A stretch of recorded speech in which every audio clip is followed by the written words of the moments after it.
Shopping করলেই নাকি iPhone 16 pro max পাওয়া যায়। এটা আমি ফেসবুকে দেখার পরে ঢেউয়ের উত্তরা শোরুমে চলে গেলাম যে দেখি। ঈদের শপিংও হয়ে গেল, আর যদি আইফোন একটা পেয়ে যাই তাহলে তো ভালোই। আর যেহেতু ওনাদের কোনো পারচেস লিমিট নাই, তাহলে কিছু একটা কিনে ফেললেই তো আমি কুপনটা পেয়ে যাব। আর আইফোন পেলে তো আমার ঈদটা লালে লাল। যাই হোক, আমি কিছু ওনাদের কালেকশন দেখতেছিলাম যে ঈদে কি নেওয়া যায়। আমার কাছে এই ডেনিম স্কার্টটা খুব ভালো লাগছে, আর প্যান্টটাও ভালো লাগছে, বাট ঈদে আমি কোনো ডেনিম কিনতে চাচ্ছি না। ভাবতেছিলাম যে ক্যাজুয়াল আউটিং এর জন্য আফটার ঈদ বা হচ্ছে ফ্রেন্ডস গ্যাদারিং এর জন্য আমি কিছু একটা দেখি। তারপর আমার ইয়েলো এই কোটসটা খুব ভালো লাগছে, মানে পরার পরে এত সুন্দর লাগতেছিল আমি নিজেও ভাবি নাই। হ্যাং করা যখন ছিল বোঝা যাচ্ছিল না, ট্রায়াল দেওয়ার পরে আসলে বোঝা গেছে যে এটা এত সুন্দর, প্যাটার্নটাও খুব ফ্লোই।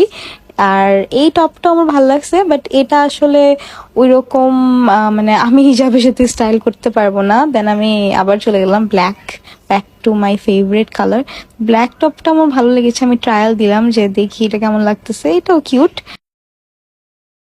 তারপর আমার চোখে পড়লো এই হোয়াইট টপটা। এটা এত কিউট আর এত ফ্লোই, আমি লিটারেলি এটা পরে ঘুরতেছিলাম, এত ভালো লাগছে এটা। এন্ড দেন আমি ভাবলাম আসলে ব্ল্যাক আমার অনেক আছে, আমি প্রিন্টেড কিছু নেই, তো প্রিন্টেড আমি এটা ট্রায়াল দিলাম। এটাও ওই টাইপেরই প্যাটার্ন, জাস্ট হচ্ছে সাইডে নট দেওয়া যায়, তো এটা আমার কাছে ভালো লাগছে। দেন আমি দেখলাম ওনাদের কিছু মেন্স সেকশনও আছে।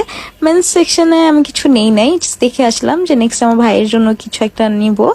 দেন আমি আমার জন্য দুইটা টপ চুজ করে পারচেস করে ফেললাম কুপনটা নেওয়ার জন্য। আমি তো কুপনের জন্যই আসছি, যদি আইফোন 16 প্রো ম্যাক্স ওর PS5 বা অ্যাপল ওয়াচ কিছু একটা পেয়ে যাই, লাকি তো হতেও পারি, তাই না?